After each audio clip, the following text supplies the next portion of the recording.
శ్రీమాత్రే నమః. అందరికీ నమస్కారము. జ్ఞానదీపికకు స్వాగతం. నేను మీ రాధికా శ్రీనివాస్ని. ఈరోజు సౌందర్య లహరి శ్లోకాల్ని నేర్చుకుందాం. సౌందర్య లహరి అంటే ఏంటో చూద్దాం. సౌందర్యం అంటే అందం. అందం అంటే అమ్మ తప్పించి అందంగా ఎవరు ఉంటారు? అమ్మ అందం. అందం అంటే ఎప్పుడూ చూడాలనిపించేది, ఎంత చూసినా తనివి తీరదు అనేదాన్ని అందము అంటాం. అటువంటి అందము లహరి అంటే ఏంటి? తరంగాలు, కెరటాలు. తరంగాలన్నా కెరటాలన్నా ఎలా ఉంటాయి? వాటి గుణం ఏంటి? ఎప్పుడు కొత్తగానే ఉంటాయి. ఏ తరంగమైనా కొత్తదే, పాత కెరటం అంటూ ఉండదు కదా. కాబట్టి తరంగాలన్నీ కొత్తవి. అటువంటి అమ్మ అందం నిత్యం నూతనంగా ఉంటుంది అని. అది సౌందర్య లహరి. అమ్మ సౌందర్యం నిత్యం నూతనంగా ఉండేది.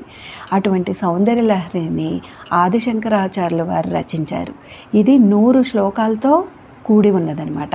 ఇది సంస్కృత భాషలో, దేవనగరి భాషలో ఉంది. కాబట్టి ఈ శ్లోకాల్ని మనం చాలా జాగ్రత్తగా ఉచ్చరించగలగాలి. అంటే ప్రతి ఒక్క అక్షరము మంత్రస్వరూపం అనమాట. కాబట్టి ప్రతి అక్షరం మనం జాగ్రత్తగా, అనుస్వరము, విసర్గలు ఇవన్నీ ఉంటాయి.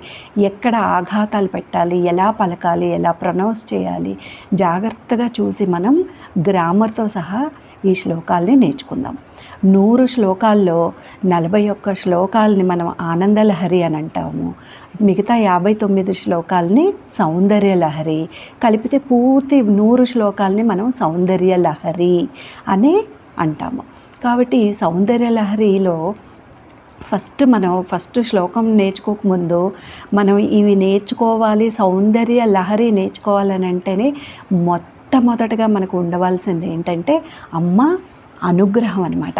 అమ్మ అనుగ్రహం దొరకాలంటే సామాన్యమాది దొరకదు. కానీ అమ్మని మనం స్తుతించాలి, కోరుకోవాలన్నమాట.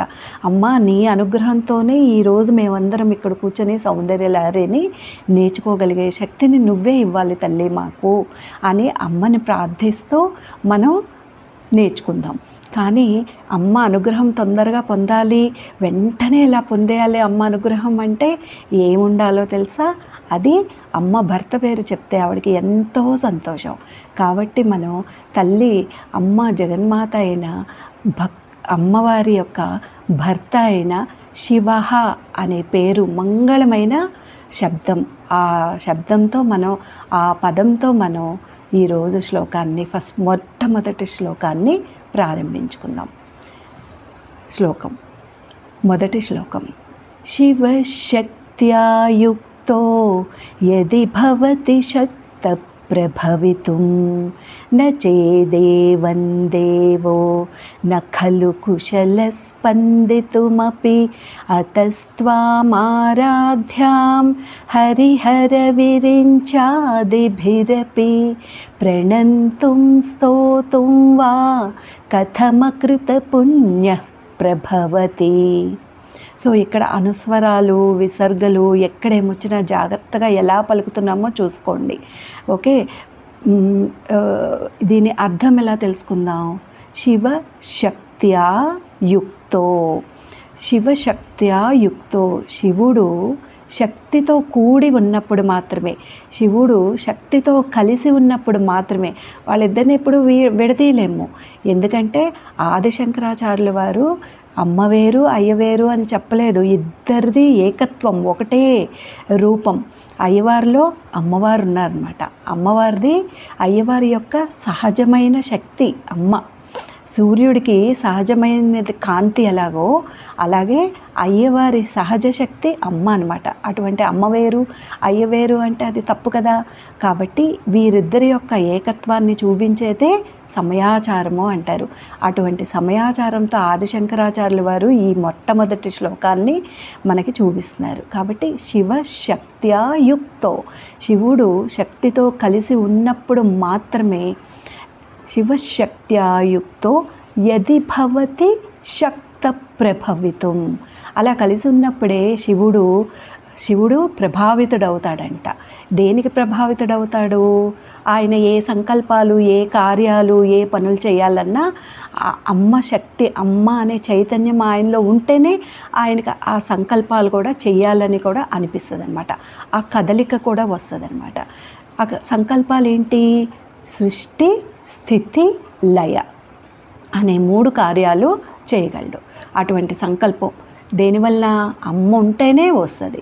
శివశక్త్యాయుక్తో యది భవతి శక్త ప్రభవితుం నచేదేవం దేవో నఖలు కుశల స్పందితుమపి.